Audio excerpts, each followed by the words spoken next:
Welcome to the Soul Forge, a place of silent mystery, quiet contemplation, and outright mayhem. Join your host, Sean Vanderloo, as he guides you through the adventures of living. Together, we'll talk about life and love, sex and dating, joy and heartache, memories and loss, and so much more. Don't worry, it's not nearly as pretentious as it sounds. Get ready for life, the universe, and everything on the Soul Forge.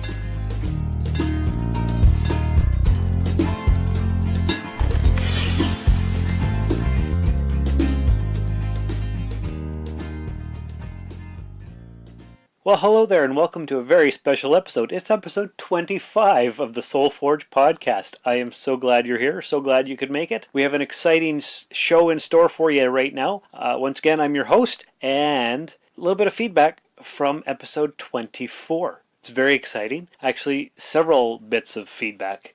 Okay, so if you don't remember, last episode 24, was a conversation with my ex-fiance, with my baby mama, with the person I had the longest relationship with. Trisha? If you haven't listened to that episode and you're listening to this one for some reason first, well, go back and listen to that, and that'll explain what I'm about to tell you. This week at work, I think it was Monday, I'm working away, sorting my mail. Kathy comes up to me and says, "Hey, what's the last name of the ex-girlfriend you were talking about on your last podcast, Lynn?" So I told her, and she's like, "No way, what a small world." I'm like, "Well, what do you mean?" And she's like, "Well, the guy that Lynn married happens to be my brother." I'm like, "What? You're Lynn's sister-in-law?" And she's like, "Yep, that's me." I'm like, "Holy crap, what a small world this is for sure." She's like, "Yeah." And I said, "So your brother is married to her. Does that mean he's the same kind of loser type person that she is?" And Kathy says, "Oh yeah, he's he definitely is. I only see him at Thanksgiving and Christmas, and only because I have to." I'm like, "No way, that's insane."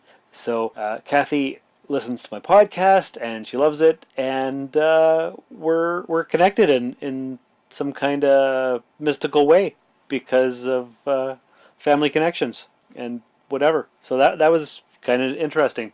These kind of things don't happen very often.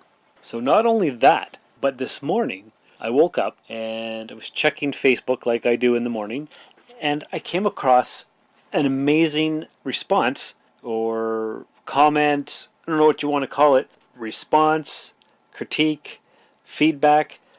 Anyway, here it is. "This was a great episode. Trisha was a wonderful guest, and it's lovely you both have come to a point post-breakup where you just have the care and fun and have gotten over the events of 5 years ago and can openly discuss it even to a bunch of strangers. So healthy, and I can tell from listening to you interact, the bond is strong with you guys, not just because of Bishop, and you can kick back and laugh and remember good and bad times without any nastiness and stuff. Trisha's laugh is infectious. Thank you." On a general comment, Sean, "You're a brave man. I've been listening since episode 1 and keep meaning to comment, so here's one. My favorite episode so far was the brothers' road trip with revealing stories and fun stuff, but not just what was revealed, but honesty at times about where you've all come from and how things have happened to forge, yeah, pun intended, where your relationships are at now. You have real cojones with this podcast, Sean. Not many would open up so honestly and openly. I do wonder at times what some of your exes must think if they listen, but I love that Trisha said she listens in, but you two seem to have found a real good place, which can be rare for many ex-couples it seems, so kudos. You put it out there, and honestly and openly, and I really respect that you will do that, especially talking about things you're not proud of, mistakes you've made, etc. And we all have those. But also being able to look back with perspective and share those with strangers out here in internet land. I really enjoy listening, and while I came here through the Rusted Robot podcast, which I've also listened to for the whole run, I do enjoy it. It's different and personal, and appreciate how much of yourself you share and your stories and views. And honesty without sugarcoating, but without also wallowing in things. Accepting the past. Going with where you are and embracing the future possibilities. Kudos to you, Sean, and thank you for the podcast." That was a great way to start my morning. It was very emotional, and I thought about it all day. And I don't know. I sent him a message back thanking him for the comment, and I do appreciate it. It's like I've said in previous episodes, we're out here podcasting in internet land, talking into a microphone in a room by myself, and it can feel daunting and lonely, and I don't really know who's out there listening, but it turns out that this guy here has been listening since the beginning, and he's listened to all of the Rusted Robot podcasts that I've done since the beginning, and I've never had any interaction with him in these past 4 years, but there it was this morning. Somebody has been through everything that I've been through all this time, so that's amazing. But that's not why we're here. Episode 25 is about something that I recently embraced. I don't know a lot about it yet, but I wanted to give you guys a brief overview of what I've learned and where I'm going with this topic. It's minimalism. What is minimalism? Well, it's living a meaningful life with less. And how did I come across this topic? Well, this spring, maybe February, March of this year, I watched a documentary on Netflix called Minimalism, a documentary about the important things. And it was a documentary on Netflix. A couple guys, what are their names? Well, they have a podcast too called The Minimalists. Joshua Fields Milburn and Ryan Nicodemus. And they lived a corporate life, and they managed retail stores and did all this stuff and had all kinds of money, big fancy houses, big fancy cars. They were in debt up to their eyeballs and all kinds of stuff. And then 6, 7, 8 years ago, Josh, his mother died, and he was going to pack all her stuff up in a storage locker.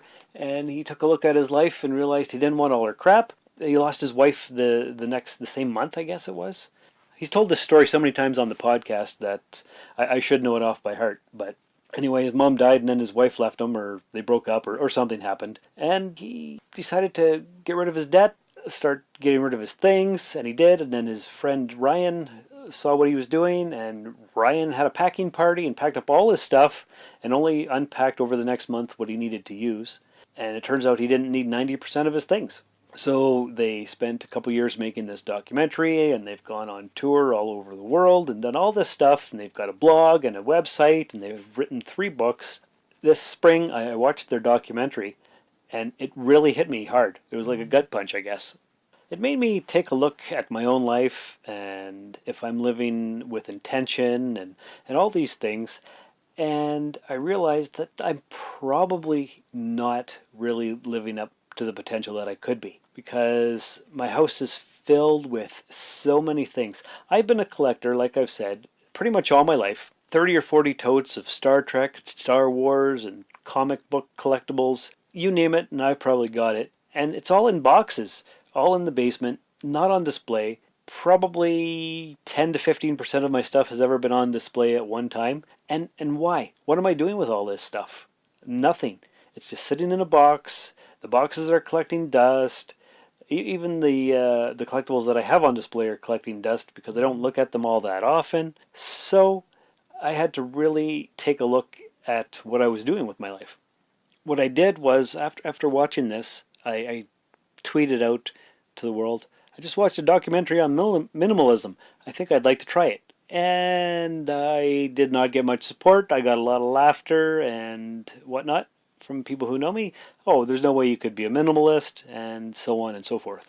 And for the most part, they may be right, but I have made progress. What have I done in the last few months? Well, I'm doing some cleaning, and I have been able to let go of some certain things. For example, I was cleaning out a closet maybe 3 weeks ago. And I think I actually mentioned these black and orange, vaguely racist statues on one of the previous episodes. If I haven't, there was these 2 statues that my grandparents had for as long as I can remember. I guess they were African. They had turbans on their head. The people were black. They were wearing all orange, and they were just sitting. And anyway, 3 or 4 years ago, one of the statues broke, and the head fell off. But I kept it, and I was always going to glue it back together because they were my grandparents, and they were important. And everything my grandparents had or owned was sacred to me for some reason. So 3 weeks ago, I texted my brothers, and I said, I'm downsizing some things. Do you guys want these statues?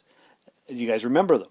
And they didn't want them. I don't think there was any value to them, and I was never actually going to fix the head on the thing. So it hurt me, but I threw them in the garbage.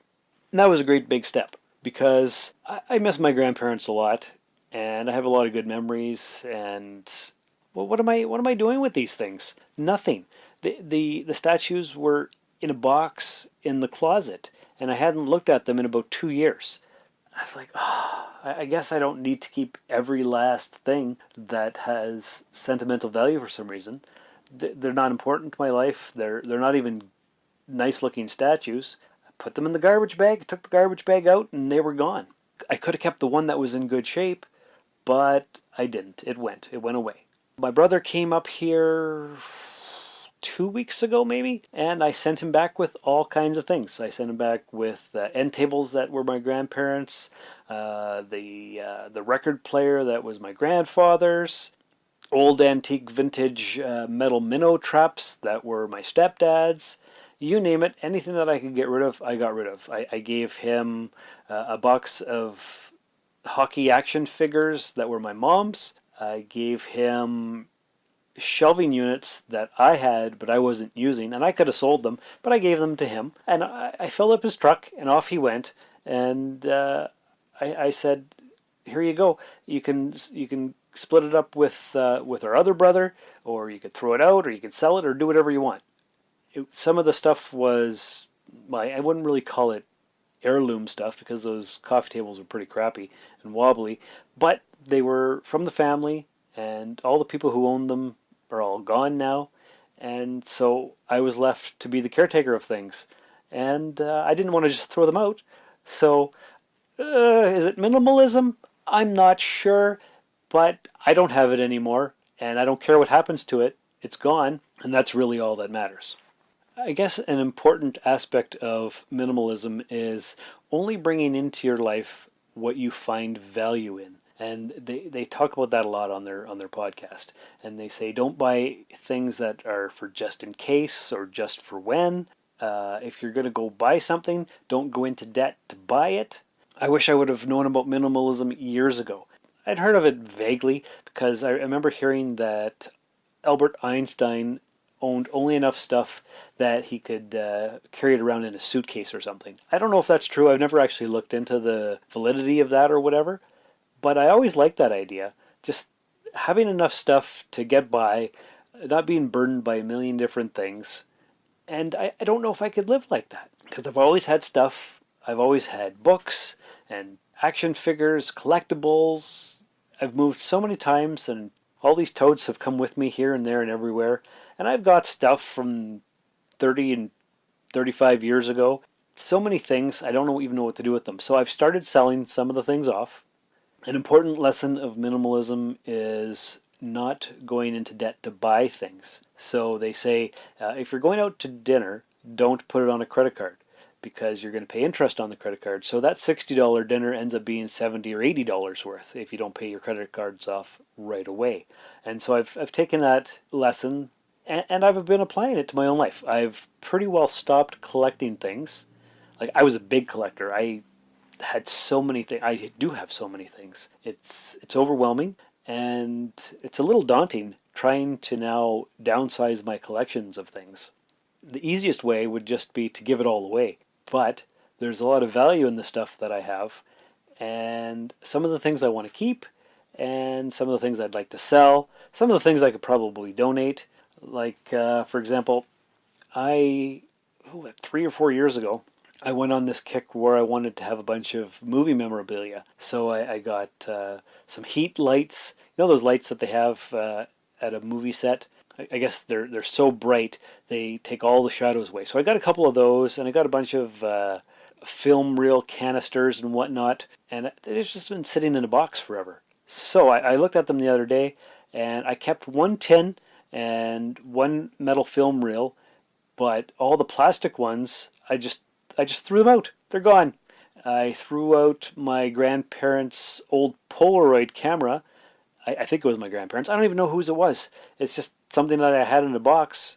from somewhere. I don't even know. I don't even know where this box came from actually, but it had my grandfather owned a business. He was a mechanic and he owned a truck service where he would fix big rigs and so on. So in this box, I found a bunch of his old memo pads, some stationery from the business with the logo on it, which I kept because I remember drawing on those as a kid. So I kept the little stack of paper and I've got the memo pads. My one brother wants the memo pads, so I'm going to give those to him. There was a Polaroid camera in it. I don't know where it came from. I had it sitting around the house here for about a week and a half, and finally yesterday I was like, I don't even know if this works. It was all wonky. I wouldn't even open properly. So I threw it out. It's gone. And that was that. So this whole minimalism thing is basically getting rid of things from your life that you don't need, that don't hold any value. The one thing that they keep talking about is that your memories are not in the things themselves. Your memories are in you. So take a picture.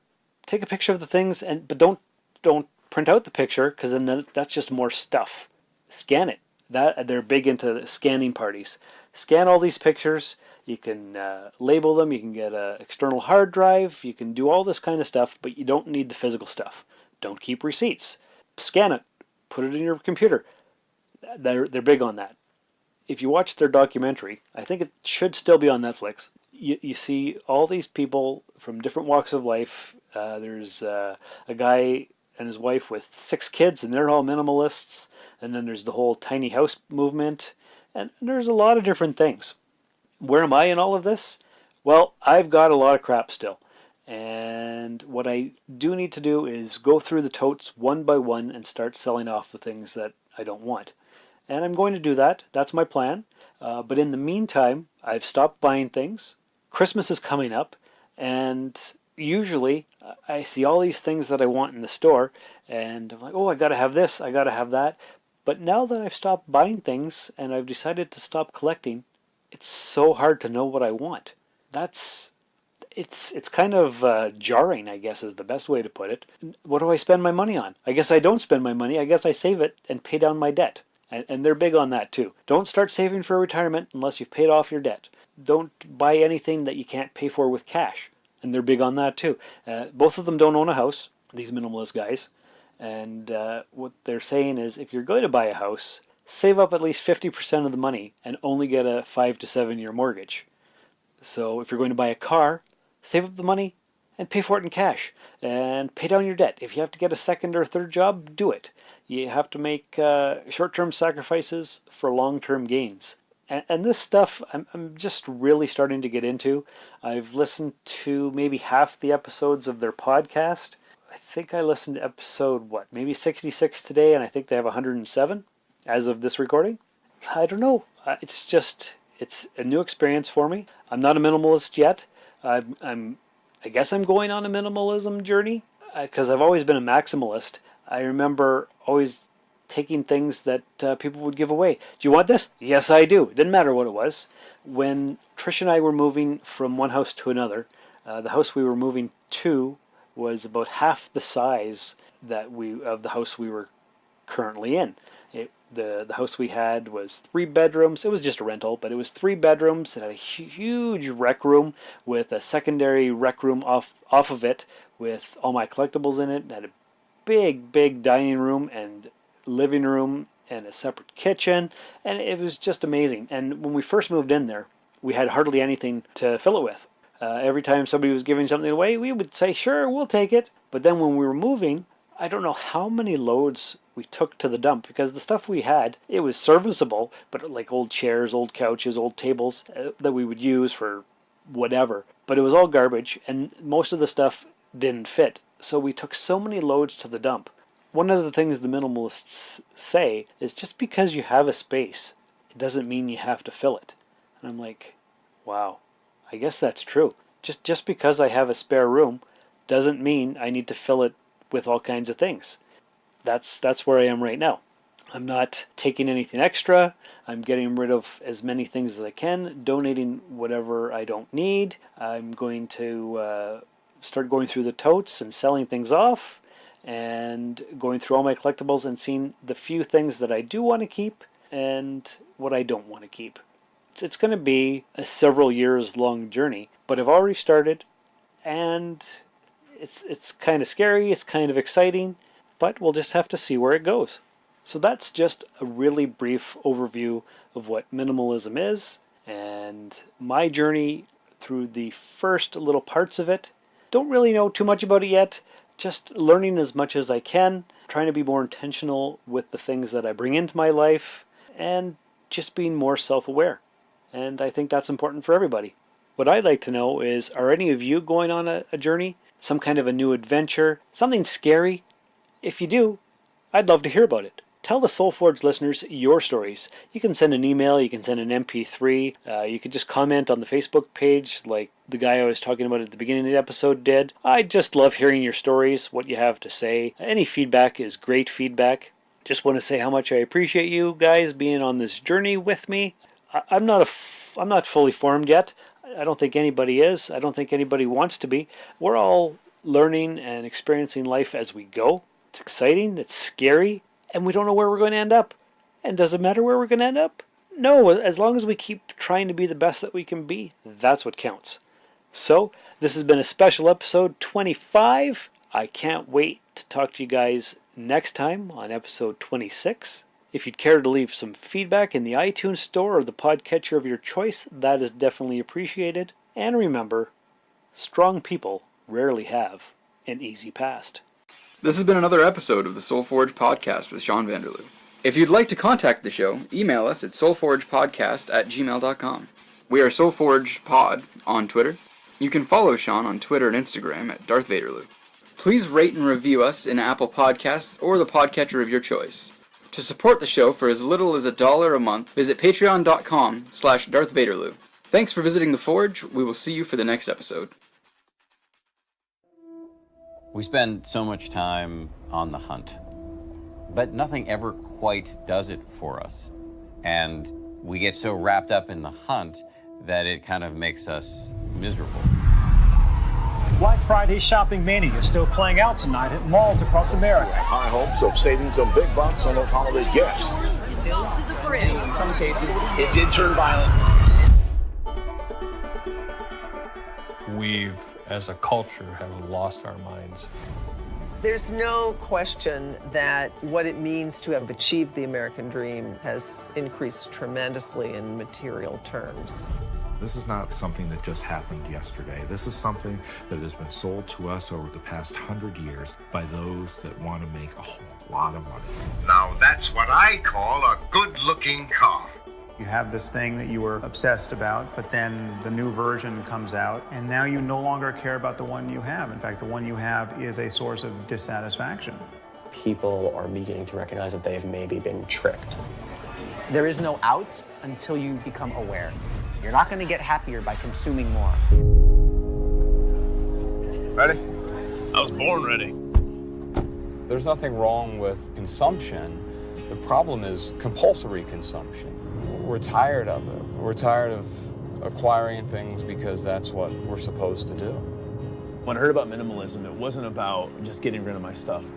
It was about taking control of my life and stop being told what to do and actually deciding what I wanted to do. When I first started reducing the number of things in my life, I found out that I had 51 things in the entire world. We've probably sold or donated at least 90% of our stuff. As I started to move that stuff out, I was able to finally realize what I had sacrificed. I don't know what the most common 3 words are in American homes. I don't know if it's I love you or if it's I want that. This same thing that's not making us happy is also causing the degradation of our habitat. We're going to have to give up a lot. The secret is that a lot of that we're not actually going to miss. What I found with minimalism is it's a way of saying, let's stop the madness. When you recognize that this life is yours and that it is your one and only, and when that seeps directly in your bones and you recognize that this is it, everything changes.